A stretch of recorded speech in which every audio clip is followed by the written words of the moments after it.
Na Unicamp existe um quadro de evasão e rotatividade entre os funcionários, né, que a gente entende que é baseado na baixa expectativa de carreira e salário que a Unicamp tem hoje. Frente a isso, a principal demanda dos trabalhadores tem sido a equiparação dos pisos salariais, né, a isonomia dos pisos salariais com a USP.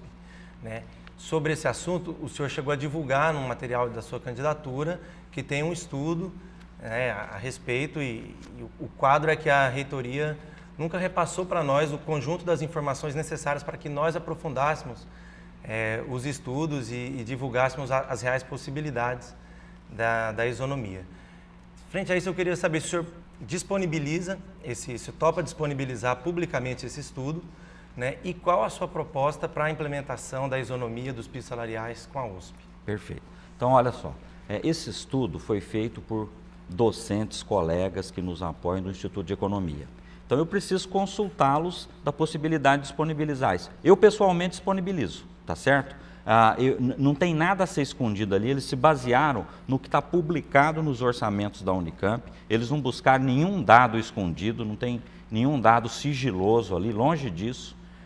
Além disso, é feito com base nas possibilidades de crescimento econômico do Brasil nos próximos 4 anos. Se calcula que o PIB vai crescer entre 3% e 4% nos próximos... Pode não crescer, entendeu? Mas ele trabalha com um cenário pessimista, um cenário intermediário e um cenário otimista, tá certo? Nos 3 cenários, mesmo no otimista, é impossível se fazer a isonomia de um ano para o outro. Então, isso que precisa ser dito. Qual foi a intenção de fazer esse estudo? É de chegar na frente das pessoas e se comprometer ao que é possível. E não se comprometer com populismo assim, ó, vamos fazer, nós concordamos com a isonomia, vamos fazer a isonomia. Aí você faz a isonomia no primeiro ano, seu comprometimento vai de 89% ou de 88% para 95%, você torna a universidade inviável. Isso não é possível, tá certo? Vender a ideia de que é possível fazer isonomia num ano, não é. Então, vamos deixar claro isso. A nossa proposta prevê isonomia em 4 anos com crescimento do PIB de 3% ao ano. O que significa isso? Significa que em alguns momentos, e esses momentos são 2014, 2015, nós vamos ter a universidade com 91%, 92% de comprometimento. Isso precisa ser acordado no Conselho Universitário. A reitoria vai defender isso. Num certo momento, se apertar o orçamento para andar atrás da isonomia, vai fazer bem para a universidade. Tá certo? Eu acho que num certo momento você valorizar as pessoas mais do que a manutenção da universidade vai ser bom. Nós não podemos tornar a universidade inviável, tá certo? Isso é que é importante. Às custas da isonomia, tornar a universidade inviável, jamais. Mas, pelo nosso estudo, é perfeitamente possível chegar à isonomia, quer dizer, nós trabalhamos na isonomia como meta para ser atingida em 4 anos, sendo que em 2 anos nós vamos ficar muito apertados e no restante dos anos nós vamos acabar compensando isso, vamos terminar a gestão, entregando a gestão com 89%, 90% de comprometimento com folha de pagamento. A boa parte desse estudo eu posso passar para vocês e consigo rapidamente a autorização, eu tenho certeza que eles não vão se opor a isso, eu tenho a autorização dos colegas que fizeram, porque você sabe que essa questão de trabalho, de autoria, você tem que respeitar. Os colegas que fizeram, eu consulto eles, e se eles não tiverem nada contra, eu passo todos os dados para vocês, não há nada a esconder, não há nenhum dado sigiloso, tá certo? A minha proposta é reigualar os salários com a USP. Estou deixando a Unesp fora dessa comparação, porque a Unesp tem salários menores do que a USP, então hoje quem baliza a questão maior dos pisos é a USP. Essa isonomia salarial de base, como eu dizia na questão anterior, sempre foi muito cuidada pelo CRUESP. O CRUESP nunca conseguiu atender a isonomia em benefícios, em auxílios, em programas específicos de cada uma das 3 universidades. Mas na questão salarial, isso sempre foi quase que um dogma do CRUESP, ao longo da sua existência desde o processo de autonomia das universidades. Infelizmente, isso foi quebrado há 2 anos. E foi quebrado num ano, pelos dados que eu já destaquei aqui também, a Unicamp poderia ter acompanhado. Quer dizer, o ano de 2011 é um ano em que a Unicamp dedicou 81% do seu orçamento à Folha. Esse é um dos mais baixos comprometimentos da história da autonomia. Pode pegar a série histórica, que você vai verificar que 81% de comprometimento do orçamento com Folha é um comprometimento dos mais baixos. Foi exatamente nesse ano que a quebra da isonomia no salário dos funcionários ocorreu. Então, havia possibilidade de que isso não ocorresse, que a universidade conseguisse acompanhar aquilo que a USP fez. No entanto, faltou, no nosso entendimento, vontade política e prioridade para isso. Ao nosso ver, a USP elegeu a valorização dos seus funcionários como uma prioridade da universidade. E a Unicamp não tinha isso como prioridade naquele momento. E aí se estabeleceu essa diferença.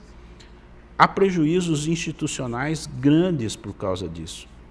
Nós já perdemos bibliotecários em concursos abertos pela USP, nós já perdemos secretários de departamento que foram trabalhar na USP, já perdemos várias pessoas da carreira de tecnologia da informação.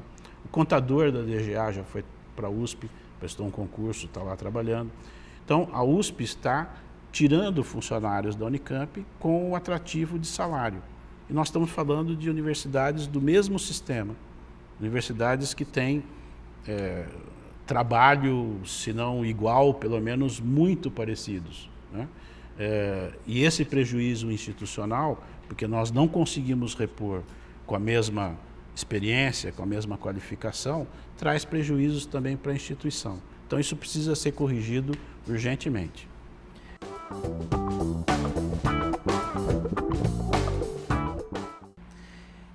A greve de 2011, ela já aconteceu, né, 2 anos atrás, né, inclusive faz 2 anos que a gente está levantando a bandeira da isonomia, né? Desde lá, nós não conseguimos, quem acompanhar o histórico vai ver que a nossa negociação com a reitoria a esse assunto, ela é quase nula, a gente não chegou a ver nenhuma posição da reitoria sobre isso. Nesse momento, o senhor já tinha essa convicção que o senhor externou a respeito da importância da isonomia, porque se não houve manifestação, né, de nenhuma, nem sua ou de qualquer docente que, a não ser o pessoal da Unicamp, né, no Consul, defendendo a posição e a reivindicação dos funcionários. Foi a greve que mudou sua opinião ou o senhor já tinha a opinião sobre a isonomia e talvez não externou para não desagradar o reitor? Como é isso? Não, na realidade é o seguinte, ó, o processo de você estar na administração é um processo de aprendizado diário. Tá certo? Os cenários mudam, as situações mudam, você amadurece coisas, você recebe pareceres, você muda conceitos, quer dizer, você está em constante mudança. Eu acho que isso é saudável, tá certo? Você tem que ouvir as pessoas, eu me disponho sempre a ouvir as pessoas, a conversar, a aprender bastante. Eu acho que o administrador tem que ter humildade de saber que por mais que ele conheça a universidade, muito ele tem que aprender. E eu te digo com toda sinceridade, passei 26 anos da Unicamp, sempre que eu passei aqui eu mantive, ao lado da minha atividade docente, uma atividade administrativa procurando ajudar a universidade a melhorar. Conheci muito da universidade, conheço bastante da universidade, mas muito eu tenho para conhecer, tá certo? Eu respeito demais o sindicato e digo, o sindicato naquele momento da greve ele me ajudou a mudar de opinião. Então eu diria que a isonomia foi uma coisa que o sindicato me alertou para isso, tá certo? Então, não tenha dúvida que o movimento que vocês fizeram, ele teve uma importância política muito grande, porque alertou a comunidade para a questão da isonomia. Claro que eu estou trabalhando com dados de 2011 agora, né? Eu não estava diretamente envolvido nessa questão no momento que ela vinha ocorrendo e as negociações estavam sendo solicitadas, não sei se estavam sendo efetivadas, né? Então eu não tinha nenhuma possibilidade de envolvimento com um assunto desse no momento em que eu não estava na reitoria, né? Não tinha toda essa disponibilidade e análise dos dados como eu estou tendo hoje. Então acho que não é correto que eu seja cobrado por uma por um fato de 2011, onde eu não tinha relação com a reitoria, não tinha relação com o movimento, nada. Estou fazendo uma análise, né, que não é de hoje, mas é uma análise a posteriori desses comprometimentos que a Unicamp apresentou no ano de 2011. Né? E acho que, embora com menos intensidade, nós vamos verificar, quando o orçamento 2012 for fechado, que a situação era mais ou menos semelhante.